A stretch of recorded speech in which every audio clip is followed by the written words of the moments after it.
Hello everyone, welcome back to the channel. तो martial master के new episode में आप सबका स्वागत है। अगर आप लोगों ने इसके प्रीवियस एपिसोड नहीं देख रखे तो देख लेना, देख लिया है तो अच्छी बात है। तो फिर चलिए इसके न्यू एपिसोड को अब हम स्टार्ट करते हैं। तो एपिसोड के स्टार्टिंग में हम चैन साओ, ग्रेट एल्डर और डीमन लॉर्ड सू इवन की दूसरे लोगों को देखते हैं, जहाँ पे दूसरे कल्टिवेटर उस डिमोनिक दरवाजे के अंदर जा रहे थे, क्योंकि उन्हें पता नहीं था कि आखिरकार अंदर है क्या। उन्हें तो बस ऐसा लग रहा था कि अंदर बहुत ही ज्यादा डिवाइन लिक्विड मिलेगा जिससे वो लोग कल्टीवेट कर पाएंगे। ये सब कुछ सोचते हुए हम देखते हैं धीरे धीरे वो लोग दोंगसेंग के पीछे पीछे अंदर की तरफ चले गए थे। बट हम देखते हैं चैन साओ अभी भी कुछ सोच रहा था। अब ये सब कुछ देखकर दूसरी तरफ ग्रेट एल्डर कहने लगे थे, आखिरकार क्या हुआ न्यू, क्या तुम इसके अंदर नहीं जाओगे? अब ये सुन के हम देखते हैं वहाँ पे चैन साओ कहने लगता है, अंदर जाने की तो मैं सोच रहा हूँ बट मेरे दिमाग में कुछ चल रहा है। अब ये सुन के हम देखते हैं वहाँ पे ग्रेट एल्डर कहने लगे थे, तुम अंदर जाके कल्टीवेट करो और जैसे ही तुम्हारा कल्टीवेशन पूरी तरीके से खत्म हो जाएगा मैं तुम्हें रुयू के पास में लेकर चलूंगा, जहाँ पे तुम रुयू से मिल पाओगे। अब ये सुन के हम देखते हैं दूसरी तरफ चैन साओ कहने लगा था, क्या सच में? वहीं पे उसकी ऐसी हरकतें देखकर एल्डर सू सोचने लगा था, ऐसा लग रहा है इस बच्चे के स्पिरिचुअल सेंस काफी ज्यादा स्ट्रॉन्ग है, मानना पड़ेगा। ये सब कुछ सोचते हुए हम देखते हैं वहाँ पे डीमन लॉर्ड सू कहने लगता है, बच्चे तुम अंदर जाके कल्टीवेशन करो ताकि तुम काफी ज्यादा पावरफुल हो सको। अगर तुम अंदर जाके कल्टीवेशन ही नहीं करोगे तो भला तुम रुयू के साथ में कैसे मिलोगे? ये सब कुछ कहते हुए हम देखते हैं वो जैसे ही चैन साओ को टच करने वाला था चैन साओ पीछे हो जाता है,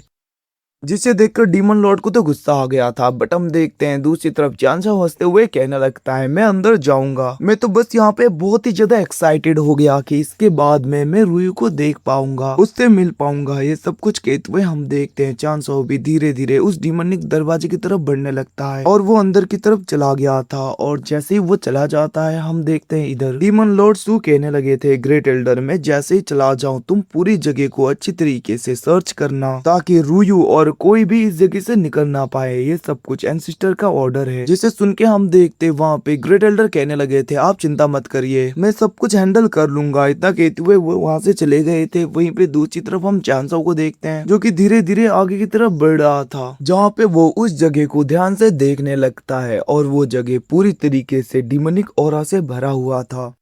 ऐसा लग रहा था कि किसी टाइप का डीमन इसके अंदर है। अब हम देखते वहाँ पे चैन साओ भी चलते चलते दोंगसेंग और उन सबके पास में पहुंच गया था, जहाँ पे दोंगसेंग वो सब लोग किसी आर्टिफैक्ट को देख रहे थे। और चैन साओ भी वहाँ पे पहुंचते ही कहने लगता है, जल्दी से मुझे डिवाइन लिक्विड ढूंढना होगा जिसके बाद में कल्टीवेशन करके मैं रुयू से मिलने के लिए जा पाऊँ। क्या तुम लोगों को डिवाइन लिक्विड मिला? इतना कहते हुए चैन साओ इधर उधर देख रहा था, जहाँ पे उसकी भी नजर उस आर्टिफैक्ट में जाता है जिसको दूसरे लोग भी ध्यान से देख रहे थे। अब हम देखते हैं उस जगह पे काफी ज्यादा डिमोनिक ऑरा आ रहा था, जिसे देखकर दोंगसेंग दूसरे लोग काफी ज्यादा घबराने लगते हैं। वहीं पे चैन साओ ध्यान से उस आर्टिफैक्ट के बीच में देखता है जहाँ पे एक दिल होता है जो कि धड़क रहा था। अब ये देखकर चैन साओ पूरी तरीके से शॉक हो जाता है। इवन कि वहाँ पे जितने भी लोग आए थे वो काफी ज्यादा डरने लगते हैं थोड़े बहुत, और वो लोग कहने लगे थे, आखिरकार ये क्या सा दिल है, इस जगह पे तो काफी ज्यादा डिवाइन लिक्विड होनी चाहिए। अब वो लोग ये सब कुछ बोल ही रहे थे तभी हम देखते हैं काफी ज्यादा डिमोनिक ऑरा उनके पैरों के नीचे आने लगते हैं और हम देखते हैं उन सबको उन डीमन ऑरा ने पकड़ लिया था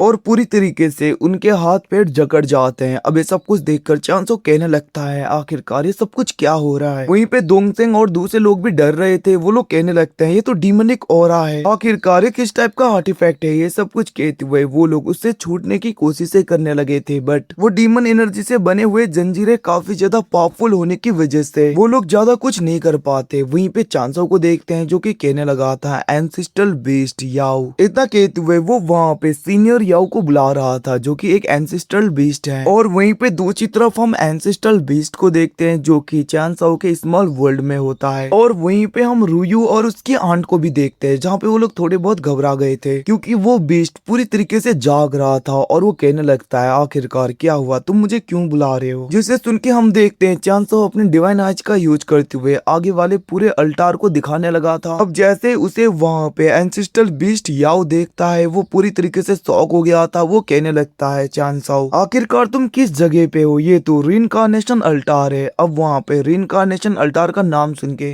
चांसो भी थोड़ा बहुत शॉक हो गया था और वो कहने लगता है क्या यहाँ पे किसी टाइप के डीमन को रिइंकार्नेट किया जा रहा है, जिसे सुन के दूसरी तरफ एंसिस्टल बीस्ट कहने लगे थे ये एक रिइंकार्नेशन अल्टार है। इवन की अगर कोई डीमन जिसका सोल पूरी तरीके से इंजर्ड हो वो इस जगह पे आके अगर इसके साथ में अपनी एनर्जी को मर्ज करने की कोशिश करे तो वो फिर से काफी ज्यादा पावरफुल बन सकता है। और जहाँ तक मुझे लग रहा है कि किसी डीमन को इस जगह पे पूरी तरीके से ठीक किया जा रहा है। अब ये सब कुछ सुन के चांसो कहने लगता है अगर ये जगह इतनी ज्यादा खतरनाक है तो आखिरकार इसको मैं डिस्ट्रॉय कैसे करूं, मुझे बताओ। जिसे सुन के हम देखते वहाँ पे एंसिस्टल बीस्ट कहने लगे थे क्या तुम इसे डिस्ट्रॉय करने की सोच रहे हो, क्या तुम पागल हो गए हो, क्योंकि ये तो एक टॉप टायर का एंसिस्टल अल्टार है। वैसे भी अगर डीमंस मेरे ब्लड एसेंस का यूज करते हुए खुद की कल्टीवेशन को राइज कर सकते हैं तो मैं भी इस डीमनिक टॉप टायर के अल्टार को पूरी तरीके से रिफाइन कर सकता हूँ और सारे डीमनिक एनर्जी को कंज्यूम करने के बाद में मेरी स्ट्रेंथ भी काफी रिकवर हो जाएगी। तो भला मैं ऐसे अपॉर्चुनिटी को ऐसे डिस्ट्रॉय होने कैसे दूं। वैसे भी तुम ज्यादा कुछ मत करो, चुपचाप बैठो, बस देखते जाओ कैसे मैं इन अल्टार के सोल को आते ही एब्जॉर्ब करता हूँ और मेरे लिए कितने ज्यादा फायदेमंद होंगे ये सब कुछ सुन के हम देखते हैं दूसरी तरफ वहाँ पे रूयू और उसके आंट तो काफी ज्यादा शौक हो रही थी। वहीं पे चांसो भी चुपचाप शांति से देखने लगता है आखिरकार अब क्या होगा। वहीं पे हम उस अल्टार में देखते हैं जहाँ पे एक टाइप का फॉर्मेशन एक्टिवेट हो गया था और जैसे ही वो फॉर्मेशन पूरी तरीके से उस जगह पे एक्टिवेट होता है हम देखते हैं धीरे धीरे उसके अंदर से काफी ज्यादा